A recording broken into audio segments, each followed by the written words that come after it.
So hello everyone. Forum MKS में आपका बहुत बहुत स्वागत है। जैसा कि आप यहाँ पे ऑफिशियली देख पा रहे होंगे, नीट 2025 वालों के लिए फोरम की एक्सपेक्टेड डेट यहाँ पे जारी हो चुकी है। फोरम का स्टार्टिंग डेट, फोरम का क्लोजिंग डेट, एडमिट कार्ड का डेट, यहाँ तक कि आपके एग्ज़ाम का डेट, रिजल्ट का डेट, काउंसलिंग का डेट, ये एक्सपेक्टेड आपके लिए आ चुका है। सो यहाँ पे हम बात करेंगे कि इसके लिए कौन कौन से डॉक्यूमेंट्स की नीड रहने वाली है, फॉर्म का फीस क्या रहने वाला है, इस बार एग्जाम का पैटर्न क्या रहने वाला है। काफ़ी इंपॉर्टेंट रहने वाला है ये वीडियो नीट एस्पिरेंट 2025 वालों के लिए। और काफ़ी ज़्यादा कमेंट भी आ रहे थे हमारे पास, सर नीट के फॉर्म कब से भरे जाएंगे 2025 के लिए। तो मेरे प्रिय विद्यार्थियों, आपके लिए नया साल नए फॉर्म लेके आएगा 2025 के नीट के। तो चलिए यहाँ पे सारा अपडेट जो भी यहाँ पे आया है वो आपको समझा देते हैं। तो यहाँ पे देखिए आप, नीट 2025 नोटिफिकेशन, जो नीट का 2025 का नोटिफिकेशन है वो जनवरी 2025 में देखने को आपको मिल जाएगा। ये आपके लिए एक्सपेक्टेड रहने वाला है। इसी प्रकार अगर मैं फॉरम डेट की बात करूं, ये लीजिए, ये फॉरम डेट नीट 2025 के लिए। तो आपके लिए जो एक्सपेक्टेड डेट निकल के आया है वो निकल के आया है जनवरी 2025।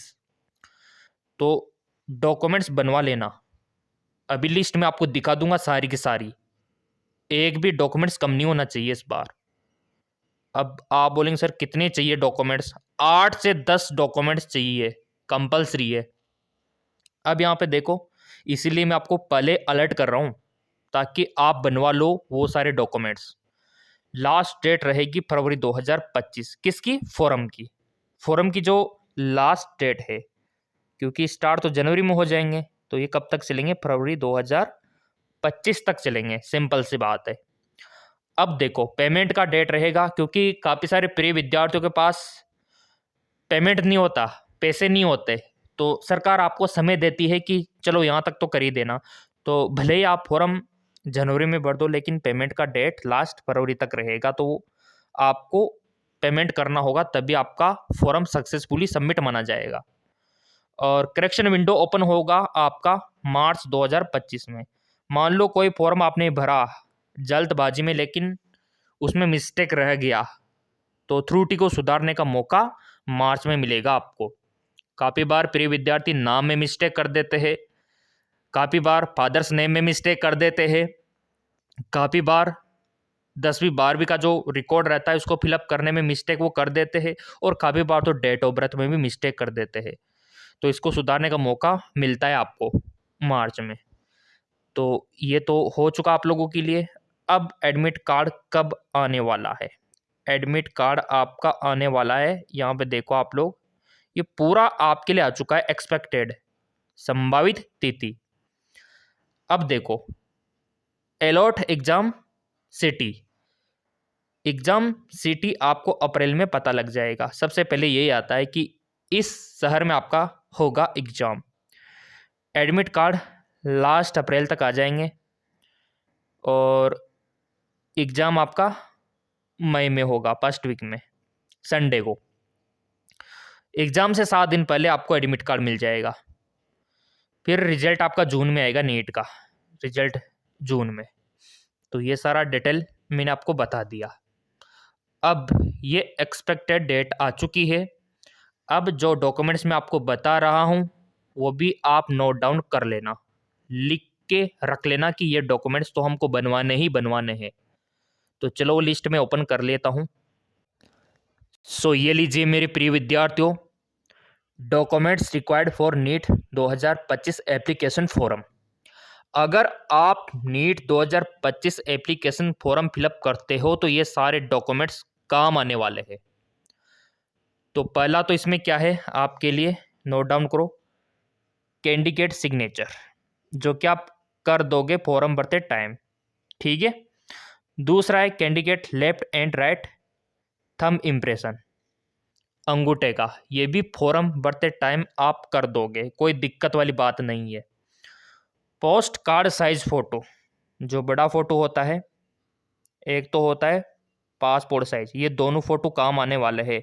पोस्ट कार्ड साइज मतलब थोड़ा बड़ा फ़ोटो, पासपोर्ट साइज छोटे फ़ोटो, 5 से 6 फ़ोटो खिंचवा लेना उसी टाइम पे, अभी नहीं, रिसेंट चाहिए। और बैकग्राउंड वाइट होना चाहिए फ़ोटो का, ये पहले मैं आपको बता देता हूँ, लिख के रख लो। इतना क्लियर हो गया, जिसमें डेट मेंशन होना चाहिए कि हाँ इस डेट को हमने खिंचवाया है फ़ोटो, पुराना फ़ोटो नहीं चलेगा, नहीं चलेगा। फिर अगला यहाँ पे 10वीं का सर्टिफिकेट कंपलसरी है, बिल्कुल कंपलसरी है, ठीक है। अब अगला यहाँ पे आप देख पा रहे होंगे 12वीं का सर्टिफिकेट, ये कंपलसरी नहीं है। देखो जो नहीं है तो नहीं बताना पड़ेगा, ये कंपलसरी नहीं है। 12वीं का अगर मार्कशीट आपके पास नहीं है कोई दिक्कत नहीं, और होगा भी कैसे, अगर आप 12th में स्टडी कर रहे हो तो आपके पास कैसे होगा, क्योंकि एग्जाम तो बाद में होगा, तो इसीलिए सरकार ने इसको कंपलसरी नहीं माना है। लेकिन ये कंडीशन है कि 12th में आपके फिजिक्स केमिस्ट्री बायोलॉजी सब्जेक्ट होना चाहिए, तो ही आप फॉर्म भरना, और तभी आप फॉर्म भर सकोगे। क्लियर। अब देखो सिटीजन सर्टिफिकेट नहीं है तो बनवा लेना, इतना भी कंपलसरी नहीं है। कंपलसरी तो ये है आपका डोमिसाइल, जो मूल निवास है ना वो कंपलसरी है, और कैटेगरी सर्टिफिकेट ये कंपलसरी है, ताकि आपको कैटेगरी का बेनिफिट मिल सके। 6 महीने से ज़्यादा पुराना नहीं चलेगा कैटेगरी का सर्टिफिकेट, नया बनवाना होगा अगर आपका पुराना हो गया है तो। अगर देखो आप विकलांग हो तो फिर आपको PWBD बनाना होगा, ये सर्टिफिकेट बनवाना होगा विकलांग है तो, ताकि आपको रिजर्वेशन दे सके सरकार, फायदा आपको दे सके। अगर आप विकलांग नहीं हो, सही हो एकदम से, तो कोई दिक्कत नहीं, इसकी जरूरत नहीं है। फिर वैलिड ID प्रूफ 100% कंपलसरी है, कोई भी गवर्नमेंट ID होना चाहिए, जैसे कि Aadhaar card, PAN card, driving licence, ये आपके पास होना चाहिए, तभी आप फॉर्म भर पाओगे। ये साफ साफ लिख दिया यहाँ पे नीचे, देखो गवर्नमेंट ID, आधार, पैन, आधार कार्ड है तो और अच्छी बात है आप लोगों के लिए, है ना। तो ये सारे डॉक्यूमेंट्स काम आने वाले हैं। अगर आपका जाति प्रमाण पत्र पुराना हो गया तो बनवा लेना, मूल निवास नहीं है तो बनवा लो अभी सही, क्योंकि जनवरी में फॉर्म आने वाले हैं आप लोगों के लिए। और क्या बनवाना है, अगर आधार कार्ड में कुछ मिस्टेक है तो सुधरवा लो, नहीं तो फिर दिक्कत हो सकती है आप लोगों को। और अगर आप विकलांग हो और फ़ायदा उठाना चाहते हो सरकार सुविधा का, तो ये बनवा लेना आप किसी डॉक्टर के पास जाके, PWBD, ताकि आपको विकलांगता का फ़ायदा मिल सके। अगर आप EWS में आते हो तो उसका भी सर्टिफिकेट बनवा लेना, ताकि आपको 10% रिजर्वेशन मिल सके। तो ये आपके लिए डॉक्यूमेंट्स रहने वाले हैं और ये आपको बनवाने हैं। और यहाँ पे आप देख सकते हो नीट एप्लीकेशन फॉर्म 2025 के लिए फॉर्म फीस का अपडेट भी आ चुका है कि कितना पैसा लगने वाला है इस बार, कैटेगरी के हिसाब से रहेगा। यहाँ पे आप देख सकते हो जनरल कैटेगरी में अगर आप आते हो तो आपका 1700 रुपये फॉर्म का फीस लगने वाला है। अगर आप जनरल, AWS और OBC में आते हो तो आपका 1600 रुपये फीस लगने वाला है। ये पैसे भी तैयार करके रख लेना, है ना, क्योंकि पैसों की कमी अगर रह गई तो भी आप फॉर्म नहीं भर पाओगे। भले आपके पास सारे डॉक्यूमेंट्स है, लेकिन 1500 रुपये 1600 रुपये नहीं है तो फॉर्म आपका एक्सेप्टेबल नहीं माना जाएगा। तो ये भी एक प्रकार से डॉक्यूमेंट्स ही मान लो आप पैसों को भी। अगला देखो SC ST और PWBD 1000 रुपये की जरूरत इनको पड़ने वाली है। मम्मी पापा से बोल देना आप लोग कि इतने से तो पैसे चाहिए फॉर्म भरने के लिए, पहले बोल देना ताकि वो अरेंज कर ले। मैंने देखा है कि देखो सभी की आर्थिक स्थिति एक जैसी नहीं होती है ना, तो करना पड़ता है मिडिल क्लास वालों को, लोअर मिडिल क्लास वालों को एडजस्टमेंट।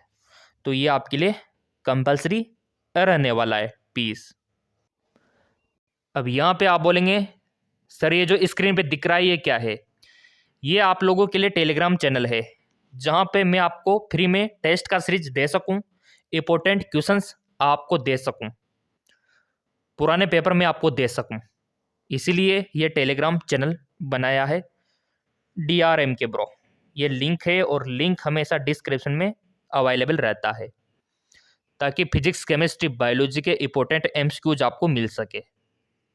लिंक दे रखा है डिस्क्रिप्शन में, ज्वाइन कर लेना।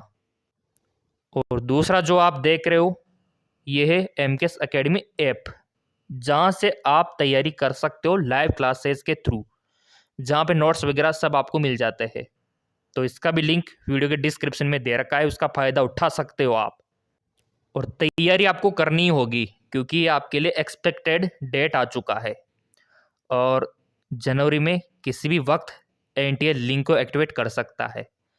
सब्सक्राइब कर रखा होगा चैनल, वो तो विद्यार्थी एक्टिव है खुद, क्योंकि उनको तो पल पल का अपडेट मिल जाएगा। अगर आपने नहीं किया है तो कर सकते हो, ताकि नीट एमबीबीएस का हर एक इवेंट आप तक पहुंच सके। बाकी टेलीग्राम और ऐप का लिंक डिस्क्रिप्शन में डाल दिया है, आप फ्री में ज्वाइन होकर पीडीएफ का फ़ायदा उठा सकते हो। धन्यवाद।